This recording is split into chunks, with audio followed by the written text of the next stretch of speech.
Hello hi friends, అందరికీ నమస్కారం. ఇప్పుడిప్పుడే మరొక ముఖ్యమైన అప్డేట్ అయితే రావడం జరిగింది.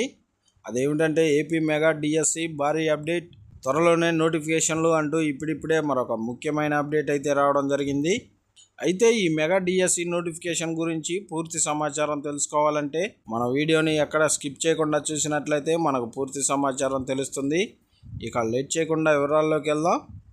ఇక ఏపీలో మెగా డిఎస్సి నోటిఫికేషన్ కోసం ఎదురు చూస్తున్న నిరుద్యోగులకు తీపి కబురు.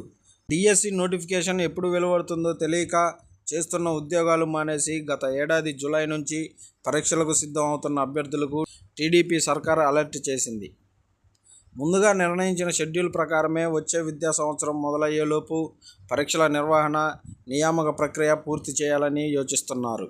ఏపీలో బుధవారం ఎమ్మెల్సీ ఎన్నికలకు షెడ్యూల్ విడుదలైంది. 3 ఎమ్మెల్సీ స్థానాలకు ఎన్నికలు జరగాల్సి ఉంది.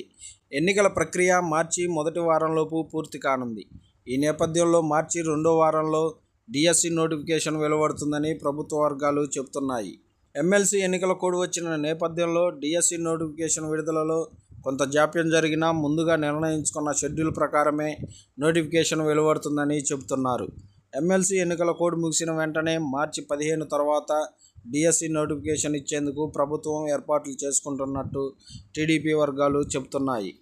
మే మొదటి వారంలో డిఎస్సి పరీక్షలు నిర్వహించేందుకు ఏర్పాట్లు చేస్తున్నారు.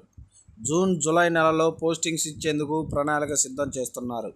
గత ఏడాది జూన్ 12న ముఖ్యమంత్రి చంద్రబాబు ప్రమాణ స్వీకారం చేసిన వెంటనే 16,000 పోస్టులతో మెగా డిఎస్సి నోటిఫికేషన్పై సంతకం చేశారు. గత నవంబర్లో నోటిఫికేషన్ వెలువరించే సమయంలో ఎస్సీ రిజర్వేషన్ వర్గీకరణ వివాదం తెరపైకి వచ్చింది. మందా కృష్ణ మాదిగ అభ్యంతరాల నేపథ్యంలో నోటిఫికేషన్ వాయిదా పడింది. ఆ తర్వాత వర్గీకరణపై ప్రజాభిప్రాయ సేకరణ కోసం ఏకసభ్య కమిషన్ను ఏర్పాటు చేశారు. కమిషన్ పదవీ కాలాన్ని పొడిగించిన ఫిబ్రవరిలోనే కమిషన్ నివేదిక ప్రభుత్వానికి చేరే అవకాశం ఉంది. జిల్లా యూనిట్గా రిజర్వేషన్లను ఖరారు చేయాలని ప్రభుత్వం భావిస్తుంది.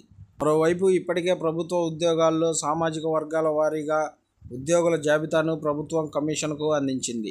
గ్రామ, వార్డు సచివాలయాల ద్వారా జనాభాను కూడా గుర్తిస్తున్నారు. ప్రతి ఇంటిని మ్యాపింగ్ చేసి కులాల వారీగా జనాభాను ధృవీకరిస్తున్నారు. ఈ క్రమంలో ఎస్సీ జనాభాపై జిల్లాల వారీగా రిజర్వేషన్ల అమలును కొలిక్కి తెచ్చి నోటిఫికేషన్ వెలువరించే అవకాశాలు ఉన్నాయి.